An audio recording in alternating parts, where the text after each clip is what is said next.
Salut tout le monde, c'est Sylvain, je suis bien content de vous retrouver aujourd'hui pour ce nouveau live. Je sais que ça fait très longtemps que je devais en faire un nouveau. Ça date d'au moins, je pense, l'été dernier, très facilement. J'attendais les suggestions en termes de contenu et j'attendais éventuellement d'avoir des témoignages et certaines demandes. Ça arrivait au compte-gouttes, il y a eu des vagues, donc on va aborder un petit peu tout ça. Je vais juste regarder pendant quelques minutes, on va dire, l'aspect technique pour voir si effectivement tout marche bien. Si vous m'entendez pas, s'il y a un problème de vidéo, n'hésitez pas à me le dire. Le but, normalement, c'est de faire en sorte que tout le monde fonctionne, enfin, que tout fonctionne et que vous puissiez échanger, qu'on puisse échanger ensemble et aborder effectivement la grande thématique de ce soir. Euh, donc, je sais que ça fait longtemps, on prend le temps de regarder tranquillement. Alors attendez, parce que je clique en même temps, une fois que ça c'est fait, une fois que c'est parti, on est parti et on va discuter ensemble. N'hésitez pas à poser vos questions en même temps, je vais essayer de les lire et je vais essayer de faire le tri en même temps.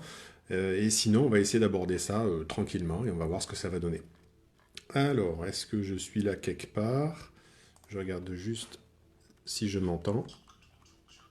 Bon, j'ai du son, c'est parfait. Donc, bienvenue dans ce nouveau live. Aujourd'hui, c'est une thématique un peu particulière. Je n'avais pas décidé de faire une thématique particulière en repensant au live, mais de par mon propre cheminement et de par le contenu qu'il y a eu durant les dernières semaines dans mes entretiens privés en consultation ou même durant les ateliers, c'est quelque chose qui revenait assez régulièrement et voire même quand même assez systématiquement. Donc, à savoir, en termes de spiritualité ou de développement personnel et spirituel, la notion de solitude. Comment la vivre, comment l'éviter si on peut, que faire dans ces situations-là, et voir aussi si des fois vous avez des témoignages. Alors je sais que j'en ai reçu quelques-uns, donc on va pouvoir les partager et voir si effectivement vous avez le même ressenti, les mêmes difficultés, ou si au contraire, vous de votre côté, bah, c'est quelque chose de plus naturel, tout se fait bien, puis vous êtes bien entouré, et puis tout est beau. Alors ça serait parfait. Alors à ce moment-là, je serais curieux d'avoir votre commentaire, et à ce moment-là, n'hésitez pas à le partager aussi. Soit vous pouvez me l'envoyer en privé, soit vous pouvez le mettre directement dans la conversation ou en commentaire sous la vidéo, et on va voir ben, qu'est-ce que ça donne. Euh, c'est vrai que la solitude revient vraiment souvent à l'ordre du jour, alors souvent dans les rencontres que j'ai avec la plupart des gens qui viennent me voir, mais il va y avoir deux aspects. Il y a un aspect pour les gens qui vont être solitaires de nature, donc ça va être un sujet qui ne va pas être abordé aujourd'hui, puisque là on parle plutôt d'un tempérament, donc ça va être radicalement autre chose. Par contre, nous on va aborder la notion de solitude liée à un cheminement personnel et ou spirituel en fait. De toute façon, les deux sont intriqués. L'intérêt, c'est d'essayer de comprendre pourquoi, à partir du moment où on décide d'aller explorer cette dynamique-là, cette sphère-là, en fait, bizarrement, il se passe plein de choses autour de nous qui va faire en sorte que beaucoup de choses vont changer, aussi bien nous-mêmes que dans notre entourage, que dans notre environnement. L'intérêt, ça va être de prendre les choses une à une, puis de bien observer qu'est-ce qui se passe réellement. Alors, avant toute chose, on va essayer de redéfinir brièvement qu'est-ce que c'est la spiritualité. Alors, déjà, ce que ce n'est pas, ça n'est pas une religion, déjà. Ensuite, ça n'a rien à voir avec quelque chose de complètement ésotérique. Alors, ça a été très souvent relié effectivement à la notion d'ésotérisme et de religion, par un amalgame très bien voulu par la plupart des clergés, que ce soit de tout dogme confondu. Sauf que, ben, en fait, pas du tout. Ça n'a aucun rapport. C'est bien plus antérieur, et c'est par contre quelque chose qui est extrêmement dénué de hiérarchie. C'est quelque chose qui est extrêmement personnel et intérieur. C'est-à-dire que, on y reviendra un peu plus tard, mais il n'y a aucunement besoin d'avoir un maître, un gourou, un enseignement particulier, une obligation quelconque, un culte quelconque. C'est vraiment un cheminement, une conscientisation de soi avec, entre guillemets, soi-même et notre environnement. Qu'est-ce que je suis, qui je suis, d'où est-ce que je viens, où est-ce que je vais, donc on va appeler ça les grandes questions existentielles, qui vont amener à effectivement un questionnement, donc on peut avoir une première partie, on va dire, analytique, donc qui va être une vraie réflexion, mais ce qui va nous intéresser, c'est plutôt de voir tout ce qui va, entre guillemets, popper naturellement, c'est-à-dire tout ce qui ne va pas apparaître de par le domaine de la pensée. Donc la spiritualité, on va pouvoir la définir entre autres, sachant que chacun va pouvoir avoir réellement sa définition. Ça va être quelque chose qui va être du domaine de soi, sans passer par le mental ni la pensée. C'est-à-dire, qu'est-ce qui est au fond de moi? Quelle est la relation que j'ai au fond de moi avec ce qui est? Et là, à ce moment-là, on va aborder différentes thématiques qui vont nous permettre d'établir un certain lien, une certaine connexion avec notre environnement, ou avec soi-même, ou avec notre vrai soi-même, ce qui va être vraiment la grosse différence, et qui va faire en sorte que finalement, la pensée n'aura pas sa place. Par contre, on va avoir accès à une quantité d'informations assez intéressantes et extraordinaires, mais qui ne pourra pas ou qui n'aura même pas besoin d'être verbalisée. C'est ça qui va être intéressant.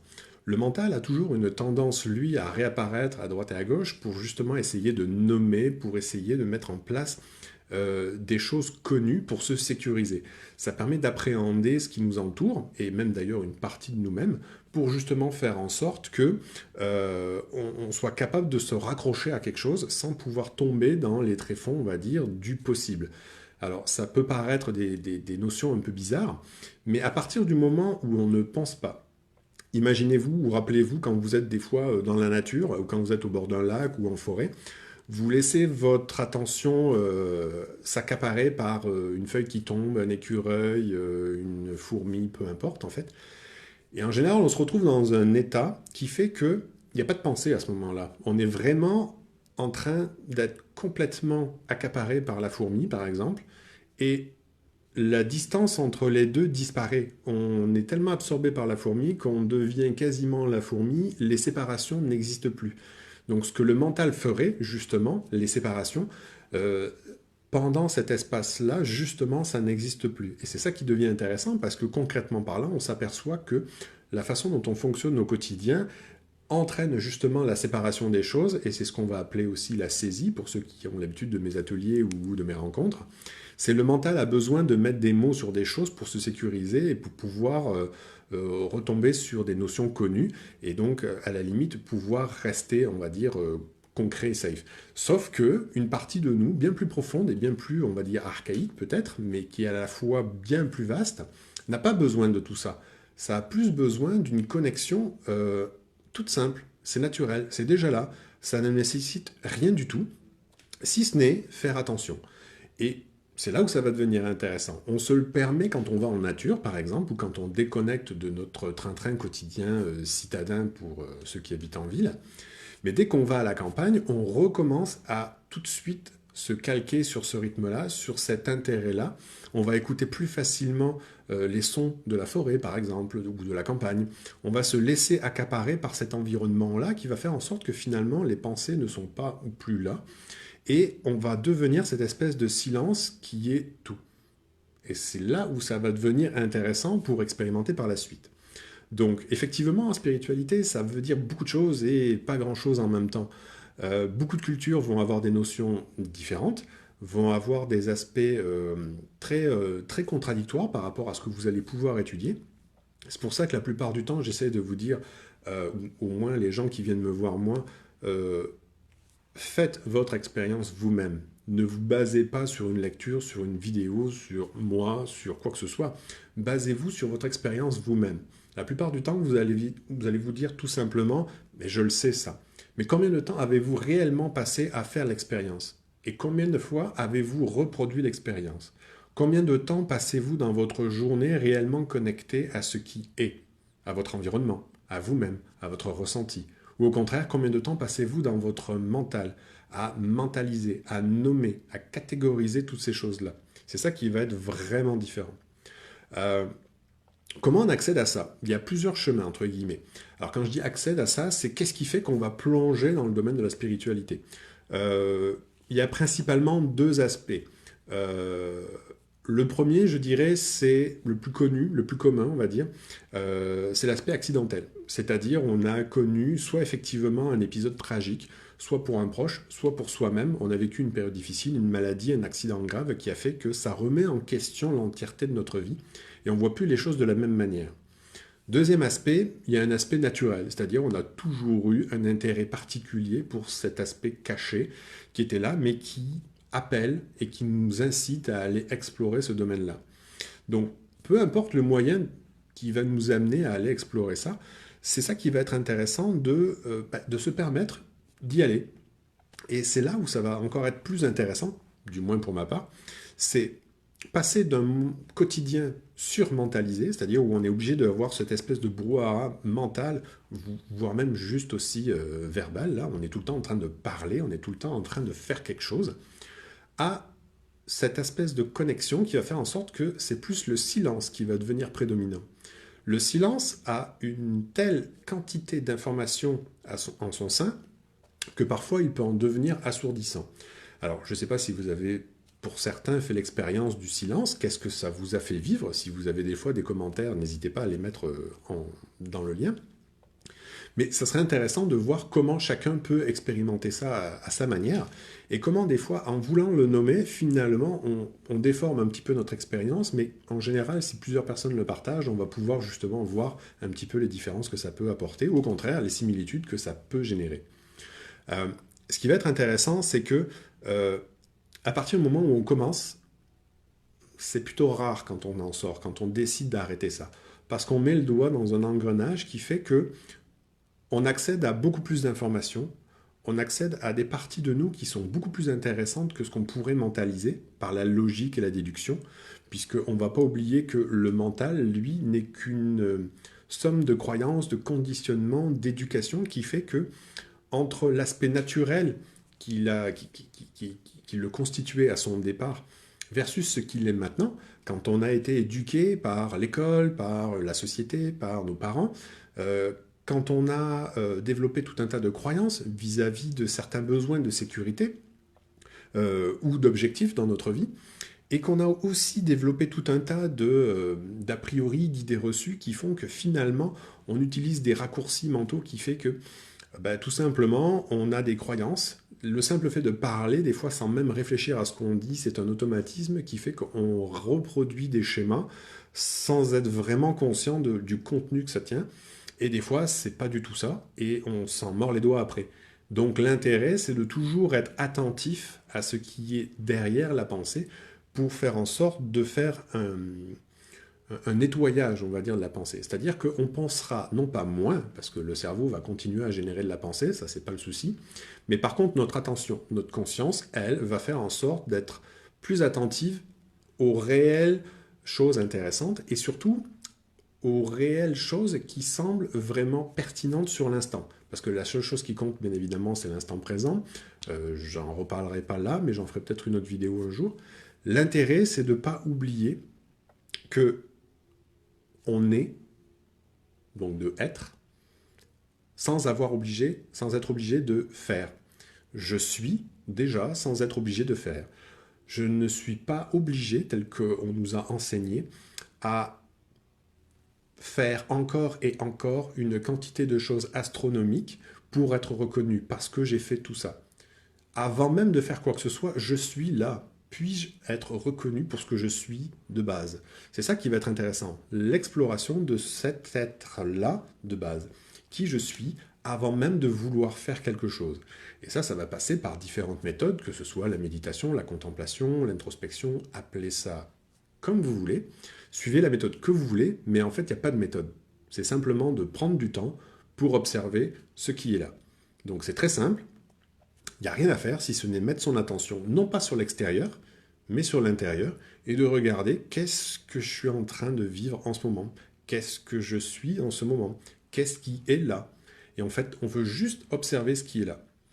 Donc ça, c'est vraiment des choses importantes parce que c'est ce qui va nous permettre de nous familiariser avec, entre guillemets, la réalité, et ce qui fait qu'on est ce qu'on est. Très souvent, on croit savoir ce qu'on est, mais on n'est pas ce qu'on est. Et l'intérêt, c'est d'aller explorer réellement qu'est-ce qu'on est. Mais si personne ne le fait, personne ne le fera à votre place. Et si vous ne le faites pas, vous ne le saurez pas. Vous aurez une idée de vous-même, mais qui n'est pas vous-même. Et c'est ça qui est important. La spiritualité va nous permettre d'aller connecter à des choses, pas forcément uniquement extérieures, mais aussi intérieures. Et c'est là où on va justement voir, comme le petit exemple de la fourmi tout à l'heure, que plus je descends à l'intérieur, moins il y a de séparation avec l'extérieur. Et ce qui fait que finalement, la spiritualité, en fait, c'est une question d'unité, d'union, de communion. Alors, on pourrait effectivement faire des parallèles avec différentes religions, mais c'est pas le but. Le but premier, c'est de rester ça dans la neutralité la plus totale, et de faire en sorte de voir quelle est ma place dans l'univers, quelle est la place dans le monde, quelle est ma place dans mon environnement. Bon, on peut regarder ça petit aussi. Et voir comment on évolue, voir qu'est-ce qu'on capte, voir qu'est-ce que ça nous fait vivre aussi, tout simplement.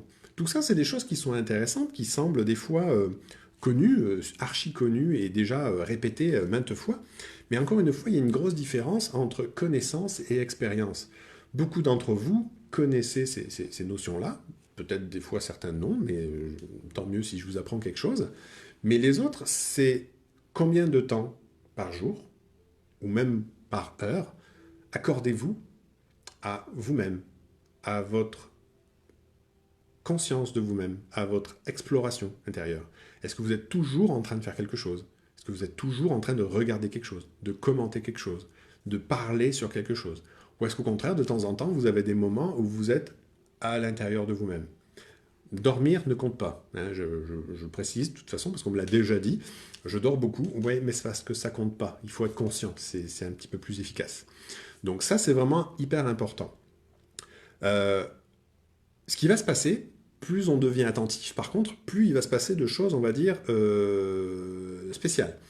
On va automatiquement générer des changements autour de nous, en nous, que ce soit dans les lieux, dans les gens, ou dans les relations qu'on va pouvoir avoir.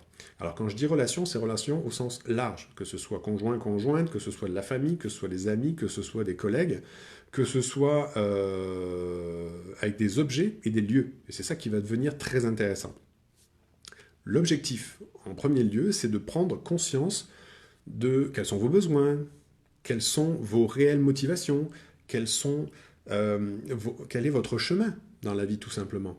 Vers quoi vous avez réellement envie d'aller. Non pas mentalement, parce que le mental, on l'a vu, il est conditionné. Donc finalement, en fait, vous allez vouloir évoluer sur un chemin qui n'est peut-être pas forcément le vôtre, parce que vous pensez que c'est ce qu'on attend de vous.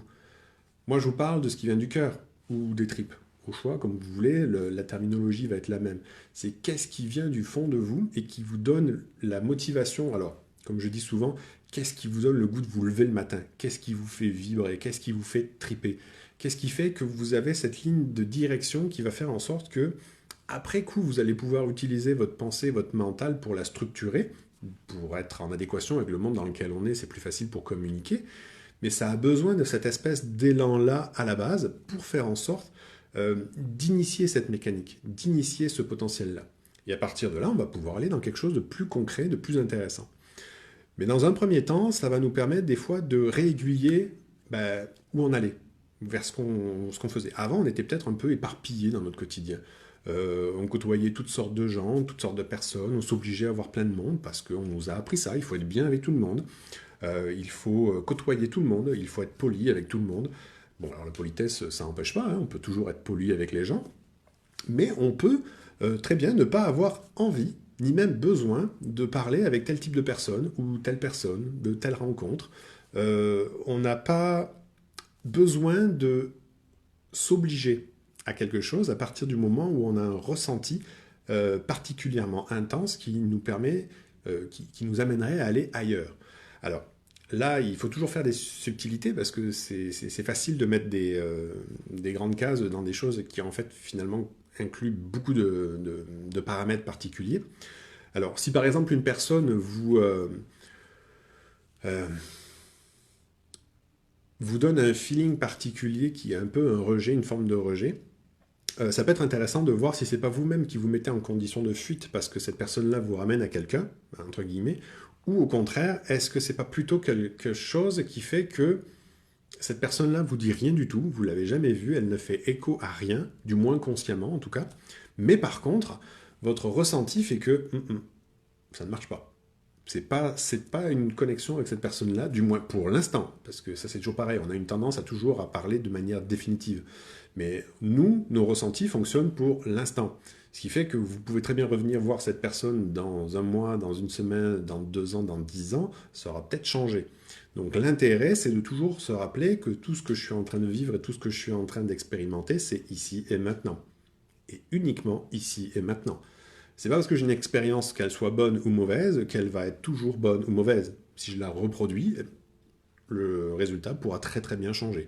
Et en plus, il va changer. Donc, c'est ça qui va être intéressant et qu'il ne faut surtout pas oublier. Donc, qu'est-ce qui va se passer quand moi, je rencontre quelqu'un et que ça me dit mais ça vient du cœur, entre guillemets, ou ça vient des tripes, comme on dit. Des fois, ça vient même avant que j'ai une idée concrète sur... Je ne sais pas pourquoi, mais la première instinct qu'il y a eu, qui est monté, la première intuition, c'est par rapport. Donc, c'est ça. C'est à quel moment on s'écoute ou à quel moment on ne s'écoute pas.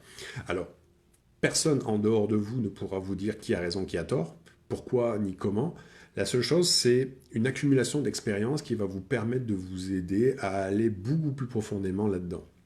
Et de voir jusqu'où, à quel point vous pouvez faire confiance à votre ressenti et à votre expérience personnelle. Et c'est ça qui va être intéressant. Plus vous partez sur des a priori, vous savez déjà d'avance comment vous allez réagir. C'est pas le moment présent, donc c'est pas votre corps qui vous parle. C'est votre mental qui vous fait un rappel de ce qu'il a vécu, voire pire, une projection. Donc, on est encore dans le champ.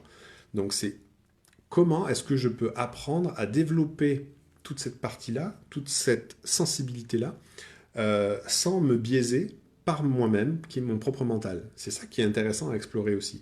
Je reste toujours à l'affût de quelle partie de moi me parle à ce moment-là. Est-ce que c'est la partie la plus concrète, la plus sensitive, on va dire, la plus connectée, ou est-ce qu'au contraire, c'est la partie la plus réductrice, mais celle qui a le plus de voix pourtant, qui va être mon mental. Et c'est ça qui va nous permettre d'apprendre à nous connaître, et puis d'évoluer aussi vers quelque chose d'un petit peu plus sain, normalement. Quand on est vraiment connecté avec des choses qui sont simples et basiques, on a toujours le son juste des choses. Et on se retrouve toujours à la bonne place, au bon moment, avec les bonnes personnes.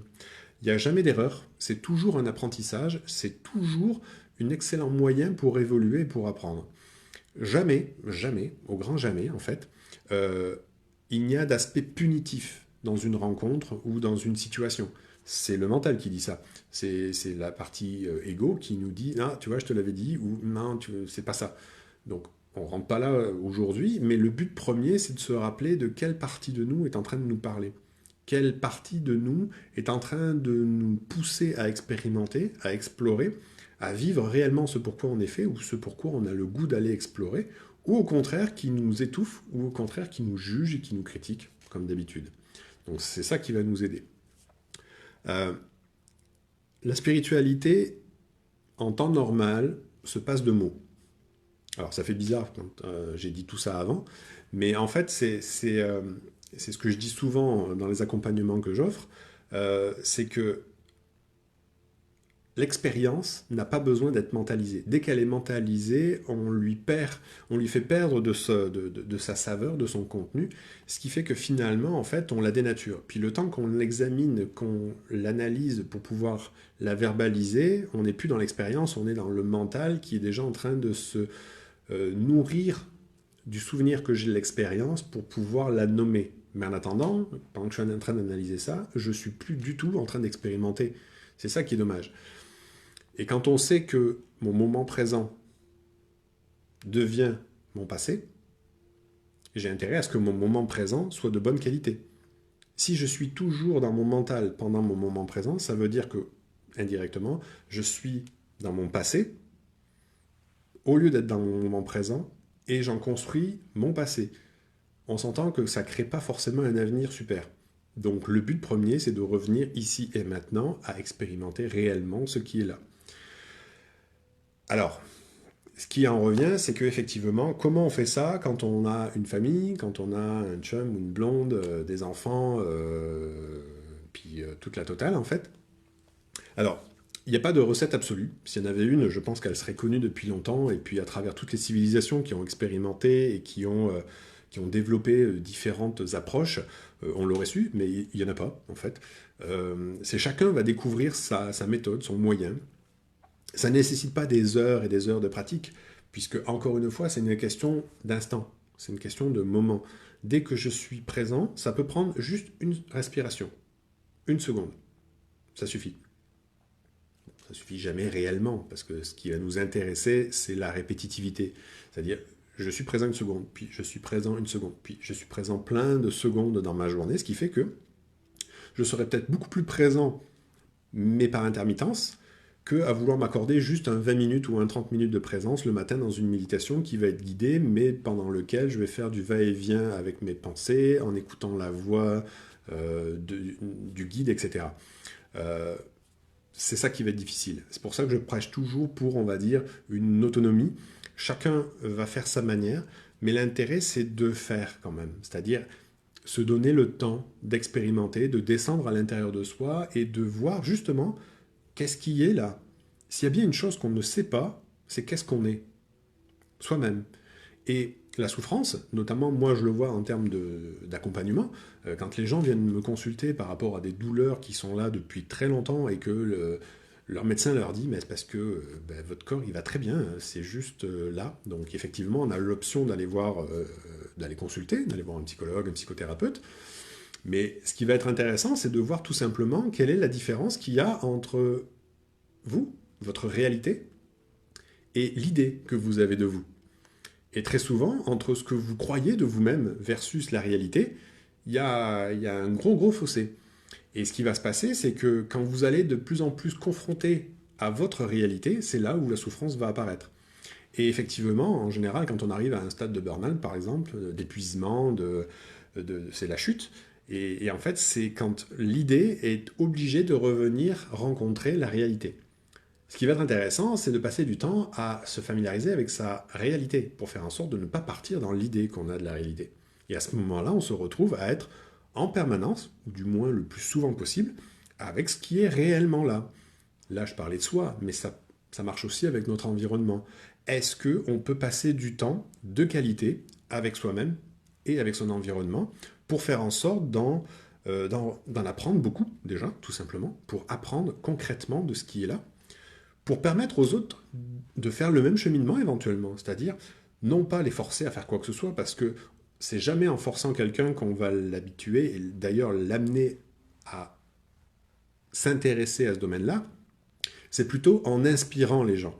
Soyez vous-même, faites l'exercice vous-même, faites l'expérimentation de ce que ça génère, et si ça fait effectivement un changement positif dans votre vie, si les gens le constatent, vont peut-être s'intéresser à faire la même chose. Ce qui est plus intéressant que de l'imposer à votre entourage. Imposer une démarche quelconque à quelqu'un, en général, si ça va contre ses valeurs ou contre ses croyances ou contre ses idées, la première des réactions, ça va plutôt être le blocage plutôt que l'intérêt.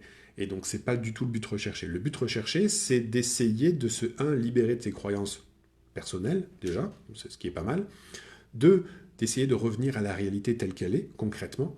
Et en plus, si ça peut impacter notre entourage et faire en sorte que de plus en plus de monde s'intéresse aussi à ce qui est réellement là, peut-être que ça fera aussi de grosses différences. Et là, à ce moment-là, ça nous permettra d'expérimenter un peu mieux la réalité des choses.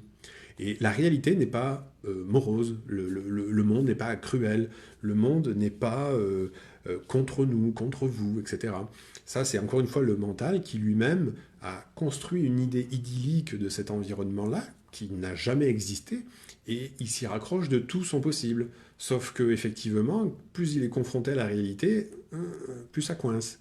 Donc plus on se familiarise avec le monde tel qu'il est, en fait, c'est comme je le dis souvent, c'est quand on veut jouer à un jeu, c'est plus intéressant de connaître les règles. Quand on connaît les règles, après, on peut s'amuser largement à aller jusque dans les limites du jeu. Mais dans la vie de tous les jours, c'est exactement pareil. Quand on prend le temps d'observer comment fonctionnent les choses, c'est beaucoup plus simple d'appréhender son quotidien après, parce qu'on peut plus facilement rebondir quand il y a une difficulté, au contraire, quand il y a une réussite, quand il y a quelque chose qui fait défaut, ou au contraire, quand il y a quelque chose qui nécessite de mettre en place des ressources pour justement passer un nouveau cap. C'est ça qui va être intéressant. Mais si on ne veut pas faire cette démarche-là, c'est sûr qu'on risque de rusher parce que le monde va être particulièrement difficile pour nous. Donc c'est ça qui va être intéressant d'explorer. Euh, Comment on fait pour garder son entourage? Ça, c'est une question qu'on m'avait eu posée déjà. Alors, la grande question, c'est qui pose la question? Alors, oui, je connais la personne, mais c'est quelle partie de la personne? Est-ce que c'est le mental ou est-ce que c'est le cœur? Est-ce que, fondamentalement, une personne qui est en pleine évolution a besoin systématiquement de garder des personnes qui ne nourrissent plus ce cœur-là en tant que tel? Il n'y a rien d'égoïque dans cette démarche-là, c'est vraiment une question du c'est quoi le rapport qu'on a entre nous? Est-ce qu'on s'apporte quelque chose mutuellement ou est-ce que c'est unilatéral? Est-ce qu'il n'y a que moi qui fais un effort ou est-ce que même la relation est morte depuis peut-être très longtemps d'ailleurs, mais on la maintient d'une manière peut-être toxique et elle fait en sorte qu'elle n'a même pas lieu d'être. Donc, est-ce que ça a un intérêt réel ou au contraire, est-ce qu'on a mieux fait de la laisser aller? Alors, là, il y a plusieurs cas de figure aussi, on ne va pas pouvoir toutes les aborder, mais ce qui va être intéressant, c'est de voir, par exemple, dans notre quotidien, euh, combien de relations est-ce qu'on est capable de maintenir malgré le fait qu'on sache pertinemment qu'elles ne nous apportent rien ou qu'elles ne nous apportent plus rien. C'est-à-dire que la raison première du pourquoi de cette relation a déjà été entre guillemets consommée.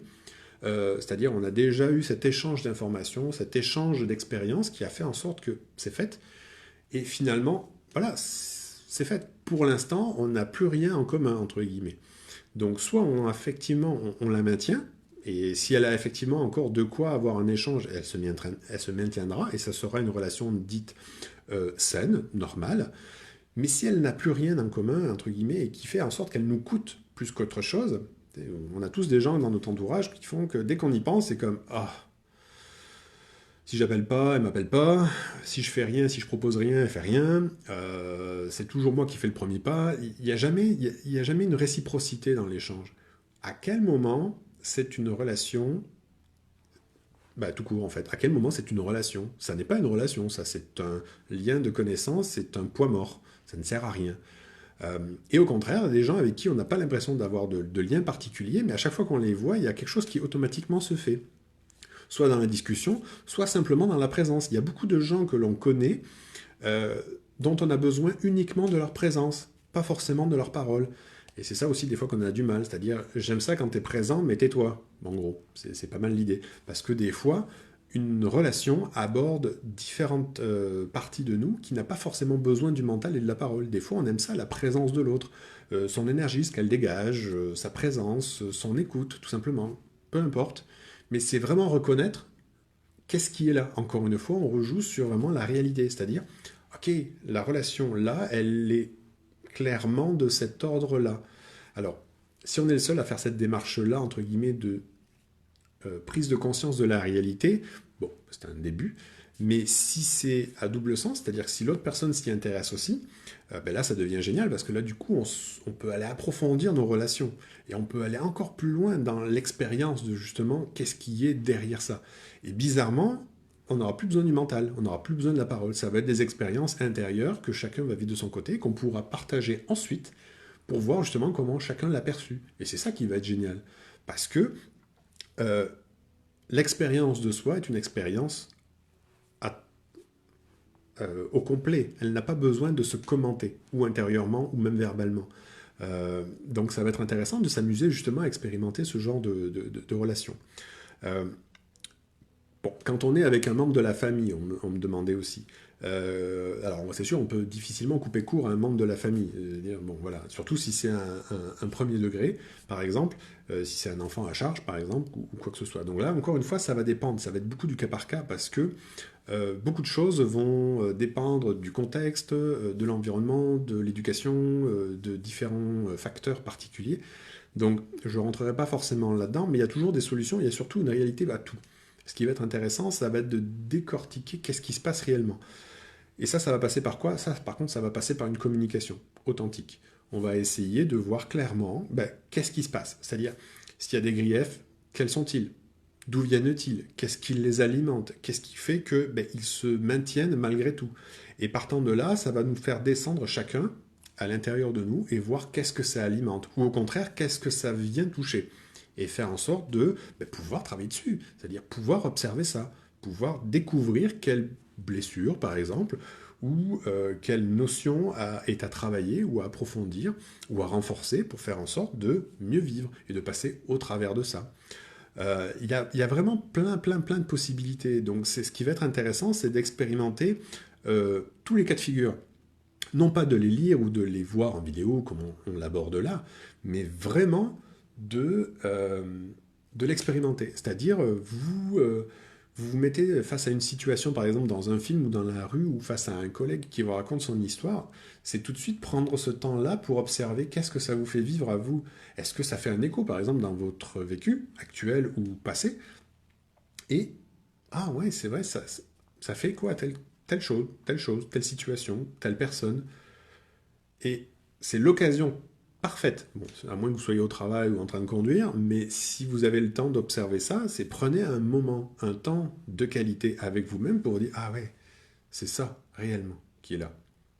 C'est ça qui pose problème, qui fait souffrir, qui me met en difficulté, etc. Et c'est ce temps-là de connexion à vous-même qui va vous permettre de descendre encore plus profondément à l'intérieur et qui va vous permettre d'obtenir non pas des réponses, parce que les réponses en elles-mêmes, ça va être juste une limitation au niveau de la pensée, mais plus une forme de mise en évidence. C'est-à-dire, on va descendre jusqu'à ce que on puisse observer ce qui est là. Et là, c'est juste une constatation. Je me retrouve face à ce qui est là. Et là, c'est comme, ah ok, c'est ça. Et très souvent, on va vouloir chercher quoi faire avec ça. Et en fait, le petit truc, en fait, il n'y a rien à faire. Le truc, c'est prendre conscience, constater et le garder en mémoire. Et voir par accumulation, on va mettre en place une base de données, entre guillemets, on va faire un cumul d'informations qui fait qu'on va pouvoir générer des évidences. À force d'accumuler de l'information, à force de faire des mises à jour et des mises en évidence régulières, on va se retrouver face à soi-même, et ce qui fait qu'on ne va pas vouloir développer une forme de changement de soi, on va simplement se retrouver au moment où on a à faire des choix, par exemple, où on est face à une difficulté, à soit on l'alimente, soit on ne l'alimente pas. Ça appartient à chacun après. Mais après, on va avoir cette petite impulsion. Des fois, on me dit souvent, je sais ce qui marche pas, mais il me manque la petite coche pour comme, faire le move qu'il faut. Ben, c'est tout simplement qu'on n'a pas eu suffisamment d'informations accumulées pour faire en sorte qu'on a le tremplin pour faire le move. C'est tout. Donc on continue d'observer jusqu'au jour où il va y avoir ça. Ce petit tremplin qui va se faire tout seul en fait. C'est l'exemple concret, c'est pendant des années vous êtes braqué sur une position particulière, puis un matin vous vous levez, puis c'est évident que c'est l'opposé. Et il n'y a même pas à discuter, c'est complètement évident. Vous avez accumulé suffisamment d'informations, d'expériences qui a fait en sorte que ça y est, on est passé à autre chose. Et il n'y a même pas à y réfléchir, c'est fait. Et c'est ça qui va être intéressant. On va expérimenter ça justement. On va aller dans la conscientisation de ce qui est réellement là pour justement faire en sorte de ne pas avoir à faire ce travail-là volontaire. C'est-à-dire, c'est pas un forçage de quoi que ce soit. C'est juste qu'on va descendre à l'intérieur de soi pour observer ce qui est là. Et à partir du moment où on va conscientiser tous les aspects qui sont considérés comme négatifs ou perturbants pour notre bon fonctionnement, à ce moment-là, on va pouvoir aller travailler dessus. On n'y va pas à large en faisant tout et n'importe quoi, parce qu'à ce moment-là, on y passera toute notre vie ou toutes nos vies, dépendamment des croyances. Mais le but premier, c'est de simplement faire avec ce qui est là et ce qui se présente dans notre quotidien. C'est largement suffisant. Hein. Il n'y a pas besoin d'aller chercher tout un tas de mises en situation compliquées et difficiles. Rien que ce qu'on vit dans notre quotidien est largement suffisant. J'avais une question tout à l'heure qui était venue aussi. Je pense que ça a retouché ça. Alors, attendez, je la regarde. Ouais, c'est une question sur effectivement les relations encore, quand l'entourage diminue par nos choix et notre mode de vie. Euh, le problème, c'est que quand on veut absolument garder un entourage qui nous fait plaisir, la question essentielle, c'est de savoir à quelle partie de nous elle fait réellement plaisir. Est-ce que c'est à notre mental, entre guillemets, à notre habitude? Donc ça veut dire que c'est un moyen de nous sécuriser, encore, parce qu'on a l'impression d'être entouré et qu'on ne pourrait pas vivre seul. Alors, qu'on se le dise clairement, je suis pas je suis pas en train de prôner la solitude absolue, c'est pas du tout ça, qu'on soit bien d'accord. Euh, Ce qui va être intéressant, c'est de voir que quand on n'est pas vraiment attentif à soi, quand on n'est pas vraiment conscient de soi, quand on n'est pas vraiment conscient de son environnement, on tisse des relations at large qui sont vraiment de tous les horizons. Et il n'y a aucun problème avec ça. C'est juste que quand finalement on arrête d'être à la fois partout et nulle part, on devient un petit peu plus focus sur ce qu'on a réellement besoin, mais bizarrement, toutes les personnes qui ne font pas partie de ce cheminement-là, si elles n'ont pas écho avec ce cheminement-là, comme je disais tout à l'heure, la relation n'a plus lieu d'être. Donc elle va tranquillement disparaître. S'il y a des gens qui s'attachent, malgré tout, c'est là où justement c'est à vous de voir quelle partie de vous ne veut pas non plus forcément la laisser aller.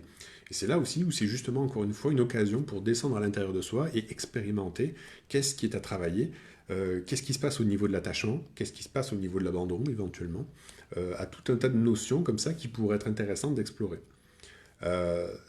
Chacune des étapes pourrait être quasiment le contenu d'une vidéo, donc je vais voir si des fois c'est des choses qui vous intéressent, dites-le moi en commentaire et je l'aborderai.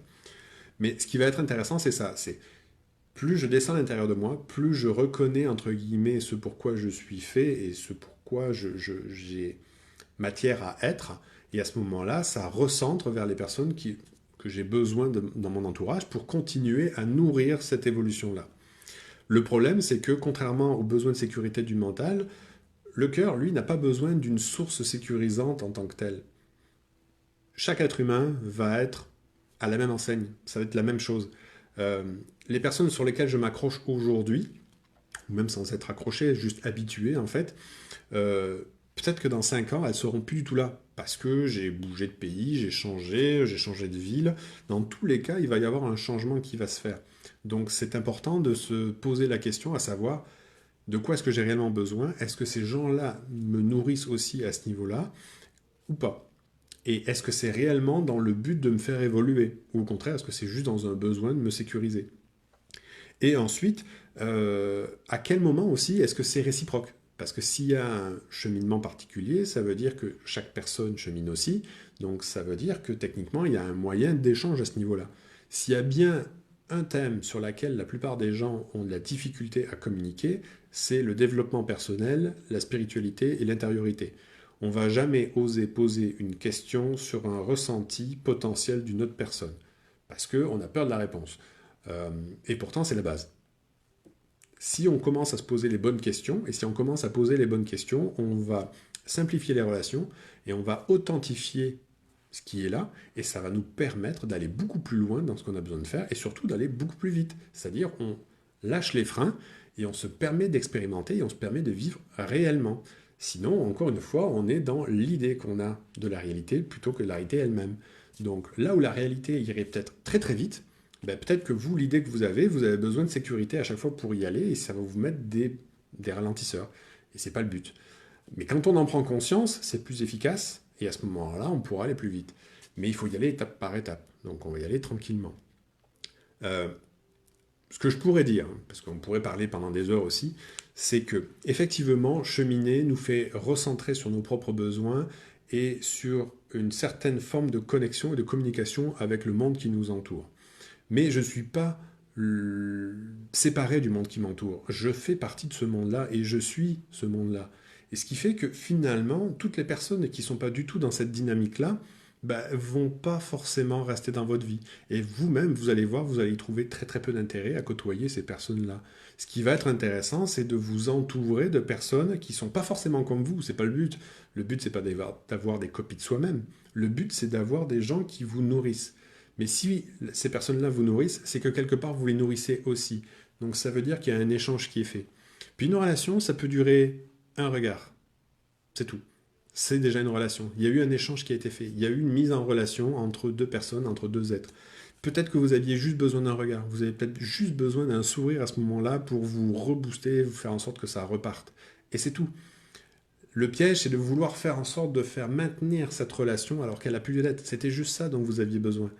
Mais c'est ça qui va nous intéresser à expérimenter. Plus on s'habitue à maintenir une relation alors qu'elle n'a pas lieu d'être, en fait, plus on génère nous-mêmes la prochaine souffrance qui va nous faire une difficulté. Donc c'est ça qu'il faut vraiment tenir compte. Euh, donc essayez de trouver des gens dans votre entourage ou tout simplement dans votre quotidien, des gens que vous ne soupçonnez même pas. Mais si les gens vous les rencontrez, c'est qu'il y a une raison. Alors ça n'est pas juste notre entendement. Alors il y a, pour ma part du moins, je ne pense pas qu'il y ait grand-chose derrière, entre guillemets, c'est juste qu'on est dans un univers qui est extrêmement vaste. J'ai pas du tout la prétention de savoir de quoi il est constitué, bien au contraire. Mais ce que je sais, et ce que j'ai l'habitude pour faire, c'est d'expérimenter, entre guillemets, plusieurs cultures et de faire des passerelles entre et de chercher les dénominateurs communs, plutôt que les croyances qui appartiennent à chacune. Donc, ce qui va être intéressant, c'est de voir que pour une raison X ou Y, à un moment, j'ai tourné à gauche, puis à un moment, je me suis arrêté là, puis à un moment, j'ai dit bonjour à telle personne, et je suis resté discuter avec celle-ci pendant 5 minutes ou un peu plus longtemps. Le pourquoi, concrètement, on s'en fout. Donc, toutes les personnes qui ont besoin de comprendre le pourquoi du comment, techniquement, on n'aura jamais la réponse. Donc, vous ne prenez pas la tête avec ça. Ce qui va être intéressant, c'est l'authenticité et l'intensité de l'échange, de ce qui se passe, de la conscience qui est là pendant ce moment-là. Et c'est à ce moment-là que vous devez être présent. C'est pas après que vous devez repenser à ça pour faire quoi que ce soit, parce que c'est trop tard. Et en plus, vous êtes en train de bouffer votre moment présent de après. Donc ça n'a aucun sens. Ce qui va être intéressant, c'est maintenant. Au moment où ça se passe, qu'est-ce qui se passe? Qu'est-ce que vous vivez réellement avec la personne? Ou le lieu, parce que ça marche aussi avec des lieux. Il y a des lieux qui vont nous ressourcer, il y a des lieux qui vont nous repousser, il y a tout un tas de situations très intéressantes. Sur un champ de fleurs, il y en a une qui va vous parler, façon de parler bien sûr, mais c'est celle-là qui va faire en sorte que, ah, qu'est-ce qui se passe là? Qu'est-ce que je suis en train de vivre là? C'est là où ça devient intéressant. Et après, on va voir qu'est-ce qui peut se faire, qu'est-ce qui peut aller, où est-ce qu'on peut aller, et à quoi ça s'arrête. Tout devient une porte d'entrée pour expérimenter et pour se permettre de vivre son monde, vivre le monde. Il n'y a rien de plus important. Aujourd'hui, on veut vivre une carrière, on veut se développer, on va dire, sur le plan matériel, mais c'est pas la vie. L'évolution de l'humain et l'évolution en tant que telle de la vie n'a pas fait en sorte de faire en sorte qu'elle soit récompensée par une voiture, une maison, des amis, quoi que ce soit. Ça n'a pas rapport. C'est vraiment la connexion, la qualité de la connexion qu'on va avoir avec notre environnement, qui va faire en sorte qu'on se sent à la bonne place, au bon endroit, au bon moment, et sans avoir besoin de rien. C'est ça qui va être super intéressant. Euh, je pourrais parler longtemps encore de tout un tas de thématiques annexes. Euh, J'aimerais juste revenir sur plusieurs petites notions simples qui sont que n'ayez pas peur d'être seul, que ce soit par moment ou sur une longue période.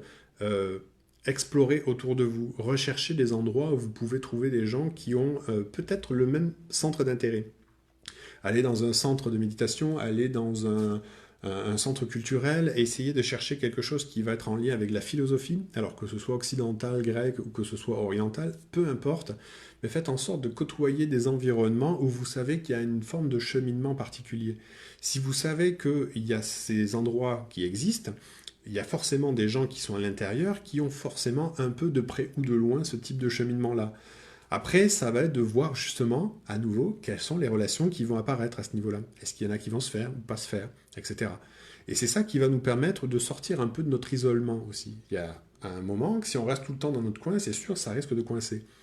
Mais des fois, une envie de tourner à droite à la rue alors qu'on avait tendance à spontanément tourner à gauche va peut-être pouvoir tout changer. Donc c'est ça qui va nous permettre d'aller expérimenter un petit peu la sortie de notre zone de confort, comme on a la communauté, comme on a l'habitude de le dire. Ce qui va être intéressant, ça va être aussi de prendre du temps avec soi. Juste ça. Tous les jours. Prenez ne serait-ce qu'une inspire, puis qu'une expire, juste là. Écoutez ce qui est là. Puis, quand on me demande combien de temps ça prend rien. Ça prend juste une répétition.